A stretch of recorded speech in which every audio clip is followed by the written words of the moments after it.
बिस्मिल्लाहिर्रहमानिर्रहीम। News with Fatima में welcome. Friends, वैसे तो हम बॉलीवुड के तमाम एक्ट्रेस और एक्ट्रेसेस को पसंद करते हैं, बट जो हमारे पुराने गुजर चुके हैं एक्ट्रेसेस और जिन्होंने 1980s में बहुत ज़्यादा काम किया है फिल्मों में, और वो टैलेंटेड भी हैं और खूबसूरत भी हैं एज वेल एज, बट आप सब लोग स्पेशली हमारे बड़े जो हैं उनको बहुत पसंद है वो एक्ट्रेस कौन है? फराह नाज। जी फ्रेंड, फराह नाज और तब्बू, कौन नहीं जानता है इन दोनों को। फराह नाज बड़ी बहन है तब्बू की। फराह नाज कहाँ हैं, क्या कर रही हैं और कैसे जी रही हैं और अब किस तरीके की हो चुकी हैं, क्या क्या अप्स डाउन उन्होंने लाइफ के देखे। तो फ्रेंड सुनते हैं ये चीज़ें उन्हीं की ज़बानी। फराह नाज कौन है?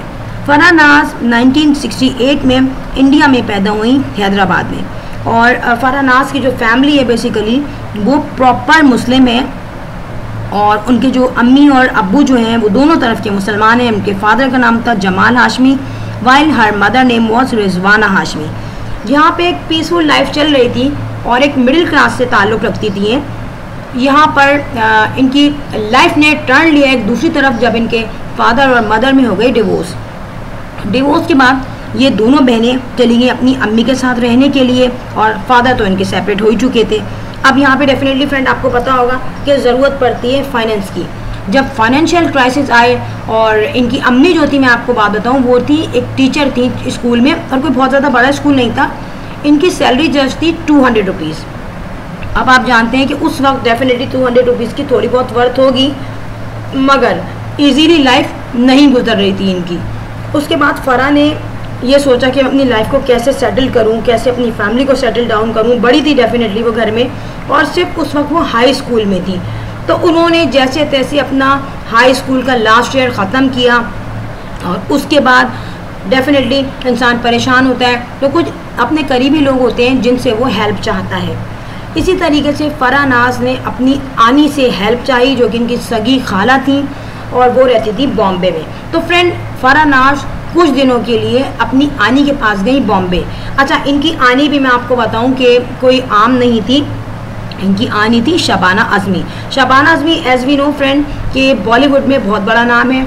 उनके हस्बैंड, उनके बच्चे क्या नहीं करते फिल्म में, acting, singing, direction, production, even how हर तरीके से वो सराउंडेड हैं बॉलीवुड इंडस्ट्री के। सो फ्रेंड उस वक्त भी शबाना आज़मी का काफ़ी नाम था बॉलीवुड में। शबाना आज़मी के पास ये रही वहाँ पे बॉम्बे में जाके, तो शबाना आज़मी ने उस वक्त इनको बहुत ज़्यादा प्रमोट किया हर तरीके से उनकी हेल्प की। और इवन कि ये चीज़ फराह खुद बताती है अपने इंटरव्यू में कि मेरी आनी ने आनी होने का प्रूफ दिया, मेरी खाला ने मुझे इतना गाइड किया, इतना मुझे प्रमोट किया हर चीज़ में।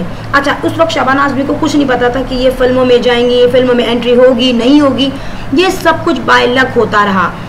एक दफ़ा मैं इसको क्या बोलूँ, लकीली कहूँगी कि शबाना आज़मी इनको एक फंक्शन में लेके गई, और वो फंक्शन शोबिज़ से रिलेटेड था। वहाँ पे फराह जो थी डेफिनेटली एज वी नो कि वो टैलेंटेड हैं एज वेल एज वो खूबसूरत भी हैं। जस्ट 14 ईयर्स की उम्र में शबाना आज़मी जब इनको लेके गई वहाँ पर, तो वहाँ डायरेक्टर्स और प्रोड्यूसर्स ने इनको बहुत पसंद किया, और जब ये वापस आए उस इवेंट से तो दूसरे दिन डायरेक्टर की कॉल आई और उन्होंने एक फ़िल्म की ऑफ़र की फराह नाज को। अब फ्रेंड आप एज्यूम करें, एक वो लड़की जो कि कभी शोबिज़ में ना गई हो, जिसकी कभी एंट्री नहीं हो, जिसने कभी लिपस्टिक तक ना लगाई हो, उसको जब फिल्मों की ऑफ़र आ जाए तो होता है क्या। तो और ओवर एक्साइटमेंट में वो ये भूल गई कि उनकी फैमिली से उनको परमिशन नहीं मिलेगी, बट यहाँ पे थी ज़रूरत पैसे की।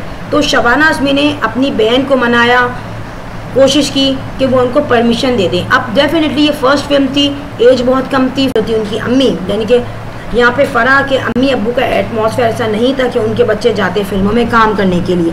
तो यहाँ पे बड़ा काम किया उनकी आनी ने यानी कि शबाना आज़मी ने मनाया अपनी बहन को। अब फ्रेंड आप जानते हैं पैसा नहीं था, सपोर्ट चाहिए थी, तो पैसे की जो अट्रैक्शन होती है उसने डेफिनेटली अट्रैक्ट किया फराह को भी और उनकी फैमिली को भी। इस तरीके से फराह को पहली फिल्म की ऑफ़र हुई। और फ्रेंड जब फर्स्ट फिल्म फराह करने गई तो वो खुद अपने इंटरव्यूज़ में बताती हैं शूटिंग में, तो उनके पास जो प्लास्टिक की एक चप्पल होती है जिसको हवाई चप्पल कहा जाता है, वो वेयर की हुई थी उन्होंने, जो कि नॉर्मली वो अपने घर में पहनती थी।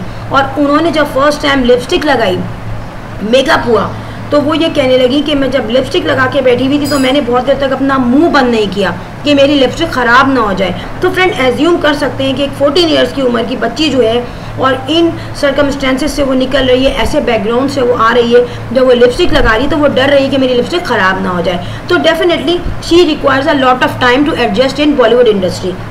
यहाँ पे फराह बताती है कि जब वो शुरू में उन्होंने फर्स्ट फिल्म की तो वहाँ पे काफ़ी लोगों ने उनका मजाक उड़ाया, इवन के फिल्म इंडस्ट्री से ही किसी शख्स का लिंक था और वो सेट में ही था।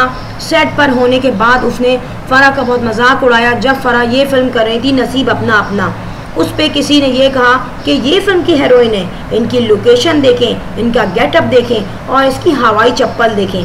तो फ्रेंड इस इवेंट के बाद फराह बहुत ज़्यादा डिसहार्टेड हुई, अपने घर जाके रोई। बट नसीब अपना अपना बनी फिल्म और इवन हाउ ये फर्स्ट फिल्म थी उनकी, नसीब अपना अपना बहुत ज़्यादा बॉलीवुड पे नाम नहीं बना सकी, बॉक्स ऑफिस पे नहीं चली। बट हुआ क्या, फराह ने जो अपनी स्ट्रगल की थी उस स्ट्रगल के रिजल्ट में पॉपुलैरिटी मिली, फराह का नाम निकला, फराह को लोगों ने जाना और फराह को अमाउंट भी मिला। तो डेफिनेटली जब अमाउंट मिला, जब पैसा मिला तो फराह के पास काफ़ी सारी चीज़ें आ चुकी। फराह ने सबसे पहले अपना मेकअप बॉक्स, अपने कॉस्ट्यूम्स, अपने शूज़ और जो लेडीज़ आइटम्स थे वो उन्होंने बाय करना शुरू किए, जिससे उनके लुक में आया चेंज। फ्रेंड उसके बाद फराह की ज़िंदगी में बहुत चेंज आया और फराह को बहुत सारी फिल्मों की ऑफ़र की।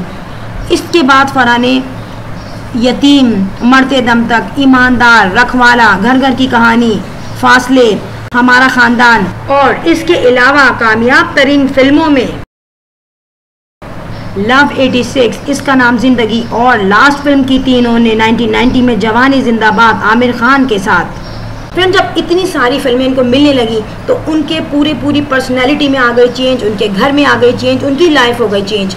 अब उनके पास अच्छे कपड़े, अच्छी ब्रांडेड मेकअप और ब्रांडेड चीज़ें थी। आज भी फराह बताती हैं वो हवाई चप्पल फराह ने अपने पास रखी हुई है क्योंकि उन्हें याद आता है अपना वो पास्ट।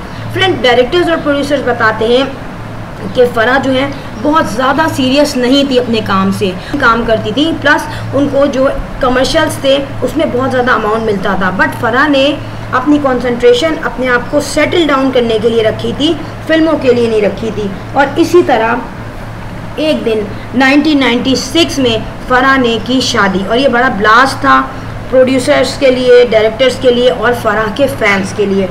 फराह के हस्बैंड का नाम विंडू डार सिंह था और 1996 में इन्होंने शादी की। अच्छा, शादी के बाद उन्होंने बाय बाय कह दिया बॉलीवुड को और जस्ट एक हाउस वाइफ के तौर पे वो रहने लगी अपने हस्बैंड के साथ। यहाँ उनके फैंस बहुत डिस्टर्ब हुए, डायरेक्टर बहुत परेशान हुए क्योंकि टॉप पे थी वो उस वक्त। अच्छा, उन्होंने काफ़ी रिक्वेस्ट की कि वो ज्वाइन कर लें बॉलीवुड, एडवर्टाइजमेंट्स कंपनीज ने उनको ऑफ़र की बट वो नहीं मानी। She was very happy with her husband and family.